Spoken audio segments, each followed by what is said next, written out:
নবীজি মুহাম্মদুর রাসূলুল্লাহ সাল্লাল্লাহু আলাইহি ওয়াসাল্লামের কাছে একজন সাহাবী আসছে, খুব দরিদ্র, অভাবী, অনেক অভাব, ভালো পোশাক নেই, ঘর নেই, খাবার নেই। এসে বলল, ইয়া রাসূলুল্লাহ, ইয়া হাবিবাল্লাহ, অনেক অভাব, অনেক ঋণগ্রস্ত হয়েছে হুজুর, আপনি একটু দোয়া করে দেন, একটু আমলের ব্যবস্থা করেন। আল্লাহর নবীজি বলল, সাহাবী, যখন ঘরে প্রবেশ করো ডান পা দিয়ে প্রবেশ করবা আর ঘরের সবাইকে সালাম দিবা, আসসালামু আলাইকুম, সুন্দর করে। এখন ডিজিটাল যুগ তো, সালামও ডিজিটাল হয়ে গেছে, হয়েছে না ভাই? সালাম দেয় সাইকুম সাইকুম সাইকুম, ওইটা সালাম না, সালাম হবে আসসালামু আলাইকুম। তো আসসালামু আলাইকুম নবীজি বলল যে, ও সাহাবা, তুমি যে বলো আসসালামু আলাইকুম। বলল, হুজুর, বাসায় তো অনেক সময় কেউ থাকে না, বাসায় মানুষ থাকে না। তখন আল্লাহ নবীজি বলল, শোনো, যে ঘরে বনি আদম থাকে, ওই ঘরে কেউ না থাকলেও ওই ঘরে, যে ঘরে আমল হয়, যে ঘরে তাসবিহ হয়, রুকু হয়, সিজদা হয়, ওই ঘরে ফেরেশতারা ঘরটা পাহারা দেয়। সুবহানাল্লাহ। যেহেতু তোমার আহলি থাকে, সন্তানরা থাকে, তারা অন্য অন্য কাজে বের হয়ে যায়, ঘর খালি থাকলেও ঘর খালি থাকে না, ওই ঘরে কারা থাকে? ফেরেশতারা। ওই ঘরে কারা থাকে? ফেরেশতারা।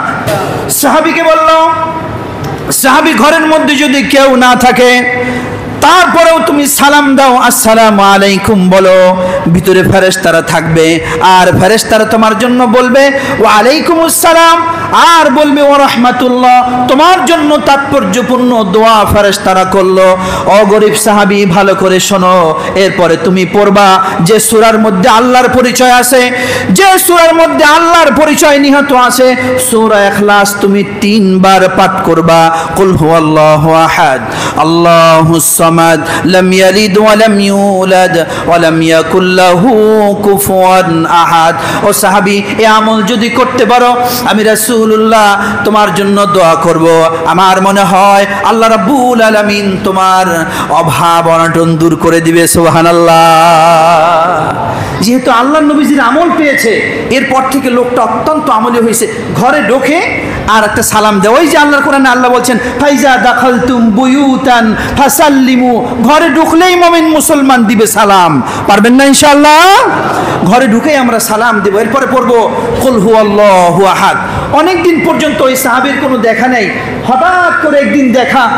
আল্লাহর নবীজির কি মেধা ছিল, দেখেই বলল, সাহাবী, তোমাকে বহুদিন পর্যন্ত দেখি না, কি অবস্থা তোমার?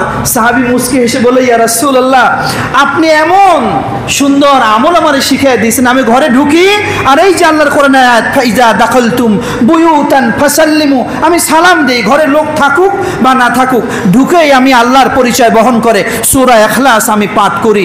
ইয়া রাসূলুল্লাহ, এরপর থেকে আমার ব্যবসা বাণিজ্যে কাজে এত পরিমাণ বরকত হয়েছে, আমি এখন মক্কার একজন প্রভাবশালী অনেক বড় ব্যবসায়ী। সুবহানাল্লাহ বলেন।